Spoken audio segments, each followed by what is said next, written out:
আগামীকাল রানা প্লাজা ট্র্যাজেডির ৬ বছর। ২০১৩ সালের ২৪ এপ্রিল সকালে মর্মান্তিক সেই দুর্ঘটনায় প্রাণ যায় ১০০-এরও বেশি মানুষের, গুরুতর আহত হন ২৫০০-এর বেশি। বিভীষিকাময় সে ঘটনায় ভবনের নিচে চাপা পড়ে ৫৫০০-এর মতো শ্রমিক যাদের উদ্ধার করা হলেও অনেকে আজও ফিরতে পারেনি স্বাভাবিক জীবনে। নিহত অনেক শ্রমিকের পরিচয় না পাওয়ায় তাদের দাফন করা হয় রাজধানীর জুরাইন কবরস্থানে। দিনটি রাষ্ট্রীয়ভাবে উদযাপন করা না হলেও সরকারের বিভিন্ন দপ্তর থেকে শ্রদ্ধা জানানো হয়।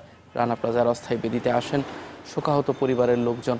নানা কর্মসূচি হাতে নেয় শ্রমিক সংগঠনগুলো। আজ যাবত মনে করেন আমার চিকিৎসা পাইলাম না, কোনো ক্ষতিপূরণ পাইলাম না, এখনো কোনো দিক দিয়ে আমরা কোনো সহযোগিতা পাইলাম না। আমি পঙ্গুত্ব জীবনযাপন করতেছি, আমি হাঁটতে পারি না, অসুস্থতা মানবতা জীবনযাপন করতেছি। আমার মতো শত শত মানুষ রানা প্লাজা শ্রমিকরা আছে ধুকে ধুকে চিকিৎসার অভাবে বিভিন্ন ক্যাটাগরিতে বিভিন্ন সমস্যায় ক্ষতিগ্রস্ত হয়ে বিভিন্নভাবে মানবতা জীবনযাপন করতেছে। গার্মেন্টস শ্রমিক ট্রেড ইউনিয়ন কেন্দ্রের উদ্যোগে রানা প্লাজা শ্রমিকদের স্মরণে মোমবাতি প্রজ্বলন সহ আমাদের এখানে বিশেষ প্রতিবাদী সমাবেশ অনুষ্ঠিত হবে। যে জাতীয় শোক দিবস তো একটা আছে, জাতীয় শোক দিবস না, গার্মেন্টস সেক্টরের শোক দিবস হিসেবে একটা দিনকে রাষ্ট্রীয় শোক হিসেবে ঘোষণা করা।